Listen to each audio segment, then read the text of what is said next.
We have to keep in mind that what's happening is very, very straightforward. It's not readily apparent to everybody in the United States, or for that matter, I imagine, in Western Europe.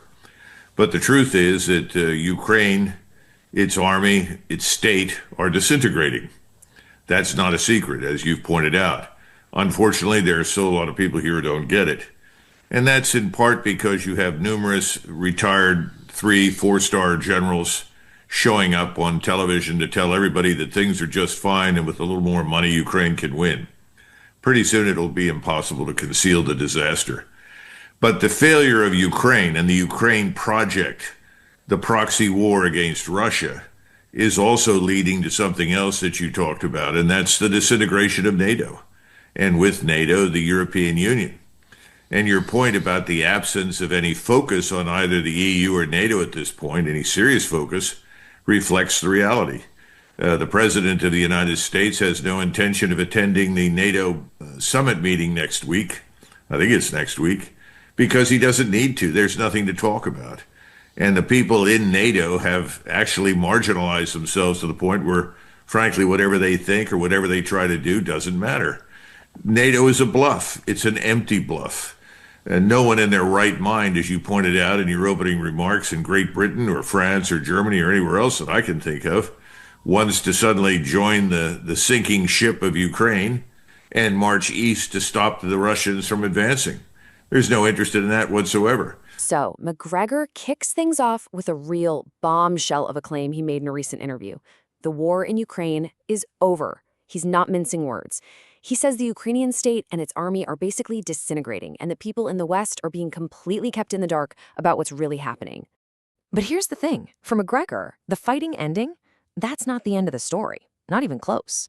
He sees it as just the first domino to fall in a chain reaction that could totally reshape, well, everything. He says the failure of what he calls the Ukraine project is setting off this domino effect, and it starts with the very foundation of the Western military alliance, NATO. And this quote, man, it really gets to the heart of his whole critique. Macgregor isn't just saying NATO is weak, he's calling it an empty bluff. In his view, the whole alliance is just a paper tiger. Its power is an illusion, hiding the fact that its members don't have the real capability or, frankly, the political will to act. So you see, in his mind, these aren't just separate problems happening at the same time. They are all linked in this one big, scary chain reaction. He thinks that as Ukraine crumbles, other NATO countries are looking at the situation and have absolutely no interest in going down with what he calls a sinking ship. And Putin has turned out to have exercised patience and been very smart and restrained the use of force only to the point where he needs to employ it. And this is now becoming very, very clear. I think, finally, the Kushner-Witkoff visit was a reflection of the people that ultimately control and dominate Donald Trump. But they were trying to rescue something from the wreckage of Ukraine. They were trying to give President Trump an excuse to show up with President Putin and sign some document that would then confer some degree of gratitude and legitimacy on President Trump for having brought the war in Ukraine to an end. I guess this would have been his 19th war or 20th war, whatever he says. That's not going to happen. And that's not because Mr. Putin wasn't willing to cooperate. He'd be happy to throw a bone to Donald Trump and say, here you go, President Trump. But he can't do it because there's nothing left to throw. So money is responsible for a great deal. Do you think all of these retired generals and politicians that are piling on to talk about support for Ukraine and Ukraine within a few more inches of victory, if they only get a little bit more money, is not a function of money? Of course it is. These people are on the payroll. They've all been rewarded handsomely for years by the various banking interests in the city of London, New York City, everybody in Washington in one form or another. I suppose this is probably true in your country as well. But it's certainly the case in Washington. Almost everybody's on the payroll for someone. Some lobbyist somewhere is funneling money to people. And they respond to the gift, the financial gratuities. It's depressing. But there's another reason, and that is there's a false sense of absolute superiority in the United States. People are absolutely convinced that they cannot be challenged, that we are invulnerable, invincible. and the fragile economy, which is nothing more than another shell game financially, that's all going to collapse pretty soon as well, has been concealed from the American public. In a lot of ways, the arrogance in Washington is comparable to the arrogance in London in 1914, when large numbers of otherwise educated people were very stupid and entered that war when they never needed to get into it. And the British Empire, in my judgment, really began dying in great numbers on the battlefields of the First World War. It never really recovered. The Second World War simply finished it off. Nobody was thinking about the number one interest that should guide everyone's behavior. That is the survival of the state and the people that live in it. That's your number one concern. And anybody with that concern would not have behaved as these people in NATO have. They have demonstrated no interest in the survival of their own peoples, their own culture, their own identity. Nothing. They are all part of the globalist scam designed to extract as much money as possible and put it in their pockets and enrich them while their own populations and their own countries go to hell. Don't be surprised. Greed triumphs over reason at every turn. I'm sure he's not doing it, but it could be one of his sons. Let's be frank. That's been an ongoing problem. Witkoff's son. Everybody's family is involved, once again, in enriching themselves. It's just shameless corruption. But there's something else happening. And that is there's an awareness that this thing called NATO and the EU are effectively irrelevant now. Now, that's a fault in large measure of Donald Trump. Donald Trump always had the power, as soon as he was elected, as the leader of NATO, to step in and sit down with the Europeans and say, look here, this can't go any further. This must end. None of us have an interest in going to war with Russia. We need to normalize relations with Russia. This man, Zelensky, needs to go. We need to put a new government in there. We need to end this war as soon as possible because, frankly, it's dangerous to us. He never did that. In fact, he's ultimately done the opposite. He said, I'm abdicating my responsibility for leadership of NATO. If you Europeans want to carry on the war, well, I'll sell you whatever you'd like to have. You may not see it for 2, 3, or 4 years, but I'll be happy to take your money. What a terrible thing to say. What a catastrophe for the American people in Europe. There was no sense of obligation to humanity, just as we've seen no sensitivity whatsoever to the mass murder and expulsion of human beings from the West Bank and Gaza. We've seen the same thing towards Ukraine. What difference does it make how many Ukrainians die? And oh, by the way, we can always lie and say the number's half of what's reported. All of that's beginning to go away. And in the meantime, Donald Trump thinks he can rescue the petrodollar by gaining control of Venezuela's oil resources, because it certainly doesn't have anything to do with drugs. There aren't enough drugs to keep London high for a week coming out of that place. So I think Donald Trump has made serious mistakes. He's been revealed for what he is. It's tragic because a lot of us supported the man because he said the right things, but he hasn't done the right things. You can't assemble a large force that you're prepared to throw at your opponent and let it sit for days, weeks, and months. At some point, you've either got to use it or not use it. Eisenhower was trapped into using it. He had no choice. They'd built this thing up over many months and weeks. Everyone was ready to go.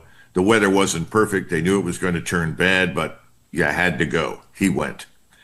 I have been worried that that would happen to Donald Trump. Now, it is not impossible that someone other than his inner circle has sat down with him and pointed out some facts. First of all, Venezuela is huge. It's the size of France, Germany, and Austria combined. There are 30 million people living there. At least half or more of it is triple canopy jungle. Certainly the border, 1,380 miles with Brazil, is almost impenetrable. There are only a couple of places you can actually cross the border. Colombia, heavily mountainous, very difficult to cross through there, although there are more points. And now you risk the war turning into something that you never wanted, which is a Latino crusade against the evil white Yankees who've come once again into Latin America to exploit them. You know, what a disaster. We need that like we need an extra hole bored somewhere. So, you know, the bottom line is, I hope someone has gotten to him and pointed these things out. Because even if you were able to go in quickly, even if you were able to identify all the air and missile defense sites, all the radars, hit all the airfields, let the Marines come in and take the major international airport that's right next to the coast, and then fly in 15,000 troops from the Army to be a stabilization force. You've still got to go to Caracas. Getting to Caracas, even though it seems to be close on the map, is no easy task. It's surrounded by mountains. You've got to go through tunnels to get into the place. And if you can't use the tunnels, well, you got to fly in, or I guess you could parachute people in. There are lots of crazy people in the United States Army that would welcome that and think that's great. But again, the opportunity for everything to go wrong is still there. We haven't even talked about putting in this Mrs. Machado. Could you actually do that? Will she survive the installation? We're assuming that you're going to get rid of Maduro easily. Well, the man never sleeps in the same place twice. You don't know where he is at any given point in time. He's very well guarded. If you can't get rid of him quickly and easily, you're not going to be able to put anybody else in.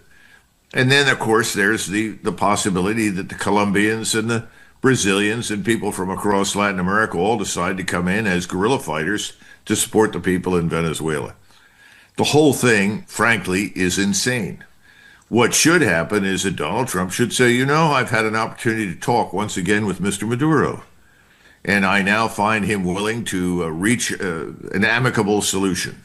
And so I am directing our forces to stand down. We will not rush away immediately, but we will gradually de-escalate as we see that the conditions that we've discussed with Mr. Maduro are fulfilled. I mean, that's what you say. What the hell you do is another thing. And then finally, you say, and by the way, next week I'm going to announce some new appointees, names for people who will replace the current Secretary of War, the current Secretary of State. Get a new team. Put new people in there. Change the direction of our country.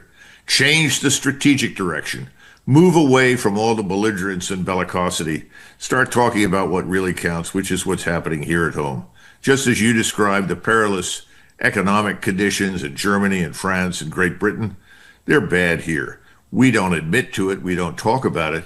But our position is quite fragile.